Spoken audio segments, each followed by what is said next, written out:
Hi friends, welcome to our channel Susiraha Creations. இன்னைக்கு வீடியோல ஈஸியா கசாயம் எப்படி பண்றதுன்னு பார்க்க போறோம். இந்த கசாயம் ஷியோரா நம்ம பாடியில இருக்க இம்யூனிட்டி பவரை பூஸ்ட் அப் பண்ணி விடும். கொரோனா ஸ்ப்ரெட் ஆக ஆரம்பிச்சதுல இருந்து இந்த கசாயத்தை நாங்க வீக்லி ஒன்ஸ் வீட்ல செஞ்சு குடிப்போம். குட்டீஸ்ல இருந்து பெரியவங்க வரைக்கும் எல்லாருமே இந்த கசாயத்தை குடிக்கலாம். ஸோ வாங்க இந்த கசாயம் செய்ய தேவையான இன்கிரீடியன்ஸ் என்னன்னு பார்த்தரலாம்.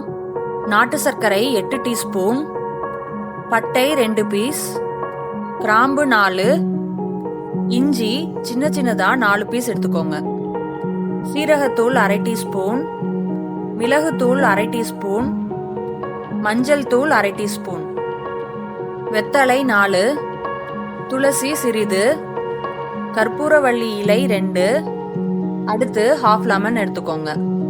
நான் சொன்ன இன்கிரீடியன்ஸ் எல்லாமே 7 கிளாஸ் தண்ணி அளவுக்கு தான் சொல்லியிருக்கேன். அடுத்து ஸ்டவ் ஆன் பண்ணி பேன் வச்சுக்கோங்க. அதுல 7 கிளாஸ் அளவு தண்ணி ஆட் பண்ணிக்கோங்க. இப்போ இதுல பட்டை கிராம்பு ஆட் பண்ணிக்கோங்க. அடுத்து வெத்தலை, துளசி, கற்பூரவள்ளி இந்த 3 இலைகளையும் ஆட் பண்ணிக்க போறோம். இத 3ஐயும் நல்லா கழுவிட்டு ஆட் பண்ணிக்கோங்க. இன்கிரீடியன்ஸ் எல்லாம் ஆட் பண்ற வரைக்கும் ஸ்டவ் லோ ஃப்ளேம்ஸ்லயே இருக்கட்டும். இஞ்சியை இந்த மாதிரி நல்லா க்ரஷ் பண்ணிட்டு ஆட் பண்ணிக்கோங்க, அப்பதான் அதோட ஃப்ளேவர் நல்லா கிடைக்கும். அடுத்து மஞ்சள் தூள், சீரகத்தூள், மிளகுத்தூள் இது 3ஐயும் ஆட் பண்ணிக்கலாம். அடுத்து நாட்டு சர்க்கரை ஆட் பண்ணிக்கோங்க. இது ஆப்ஷனல் தான், இல்லைன்னா உங்களுக்கு எவ்வளோ தேவைப்படுதோ அவ்வளோ ஆட் பண்ணிக்கோங்க. இதையெல்லாம் நல்லா கலந்து விட்டுக்கோங்க. இப்போ ஸ்டவ் ஹை ஃப்ளேம்ஸ்ல இருக்கட்டும். பொதுவாகவே வெத்தலை, ஓமவள்ளி, துளசி இந்த 3 இலைகளுக்குமே சளி, இருமல் இது 2ஐயும் கண்ட்ரோல் பண்ற தன்மை இருக்கு. இந்த மாதிரி கசாயம் நல்லா கொதிக்கணும். நல்லா கொதி வந்ததும் 2 to 3 மினிட்ஸ்ல ஸ்டவ் ஆஃப் பண்ணிடுங்க.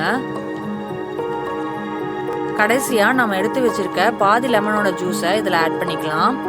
இப்போ இதை மூடி வச்சிடலாம். கசாயம் எப்பவுமே ஓரளவுக்கு கொஞ்சம் ஹாட்டாக தான் குடிக்கணும். அப்புறம் கோல்டுனால த்ரோட் பெயின் இருக்கிறவங்களுக்கு ஒரு சின்ன டிப். ஒரு வெத்தலையில 4-5 வேர்க்கடலை ஆட் பண்ணிட்டு 1 டீஸ்பூன் அளவு பனங்கற்கண்டு ஆட் பண்ணிக்கோங்க. இதை 3ஐயும் அப்படியே சாப்பிடுங்க. கொஞ்ச நேரத்திலேயே உங்களுக்கு ரிலீஃப் கிடைக்கும். ஸோ ஃப்ரெண்ட்ஸ், இது கண்டிப்பாக உங்களுக்கு ஒரு யூஸ்ஃபுல்லான ரெசிபியாக இருக்கும். நீங்களும் இதை வீட்டில் ட்ரை பண்ணிட்டு எப்படி இருந்ததுன்னு கமெண்ட் பண்ணுங்க. உங்களுக்கு இந்த வீடியோ பிடிச்சிருந்தா ப்ளீஸ் லைக் பண்ணுங்க, ஷேர் பண்ணுங்க, சப்ஸ்கிரைப் பண்ணுங்க அண்ட் மறக்காம பக்கத்துல இருக்க பெல் ஐகானை கிளிக் பண்ணுங்க. ஸோ நியூ வீடியோஸ் அப்லோட் பண்ணும்போது உங்களுக்கு நோட்டிபிகேஷன்ஸ் வரும். Thank you all. Meet you again.